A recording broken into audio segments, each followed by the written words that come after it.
Hi everyone, this is Chris with OneTechStock.net, and today I'm bringing you a hands-on of the Lumia 535.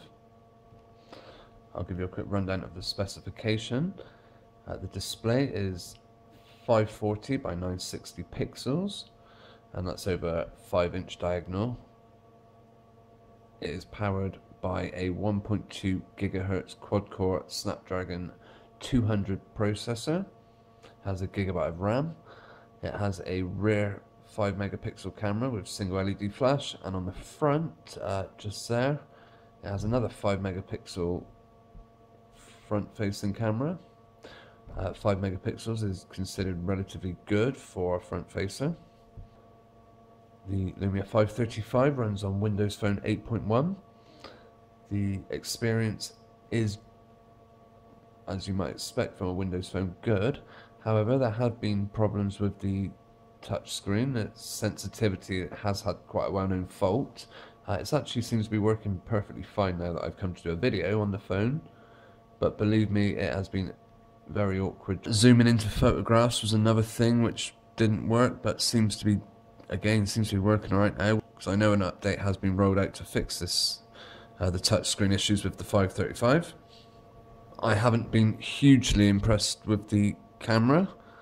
I mean, it does a good enough job, but nothing to write home about. All the photos kind of seem quite dull.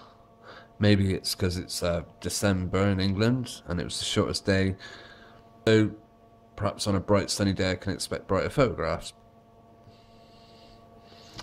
The video camera, it doesn't have the optical image stabilization that you find on higher end devices, so the camera is quite shaky.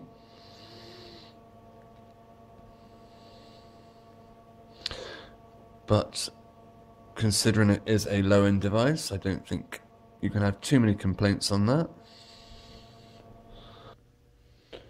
The web browser on the Lumia 535 is Internet Explorer 11. I'm getting some of those responsiveness issues at the moment.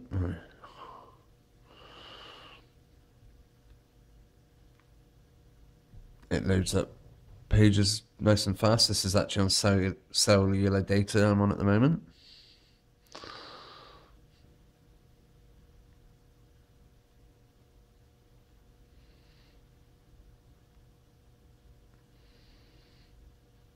Having 1 gigabyte of RAM means that all apps in the Windows Phone store should work on your device.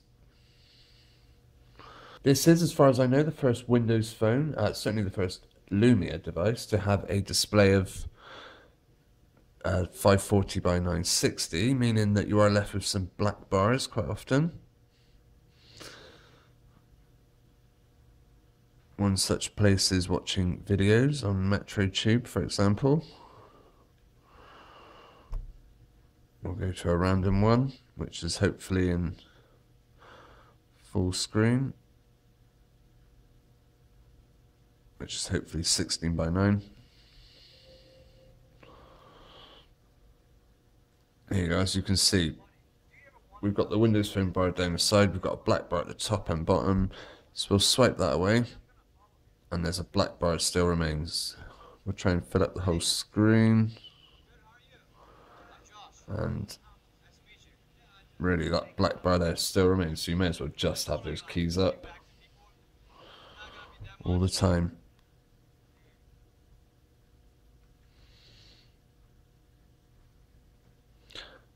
Now there was an example of the display sensitivity issues that you get quite a lot trying to swipe up and down on the home screen, and all too often, I mean, it only happened there as a one-off, all too often an app will open by mistake. It usually seems to be calculated because that just happens to be where I go for it, but it's working fine again now. There is, of course, an update rolling out from Microsoft. I cannot have too many complaints about a device which is targeted at this price range. It's a successor to the Lumia 520 and 530, and both of those phones were very popular. So bringing more features like a front-facing camera and a gigabyte of RAM is a very good step. There's no glance screen on this, unfortunately. And the display and the blacks are clearly not as good as you might find on a device like the 630 and 635. But the display's okay. Just the sensitivity of the touch screen is a bit awkward. If you have any questions about the Lumia 535, I'm always happy to listen to them. Please find me on Twitter. The links will be in the description of this video. This has been Chris for OneTechStop.net. Thank you for watching.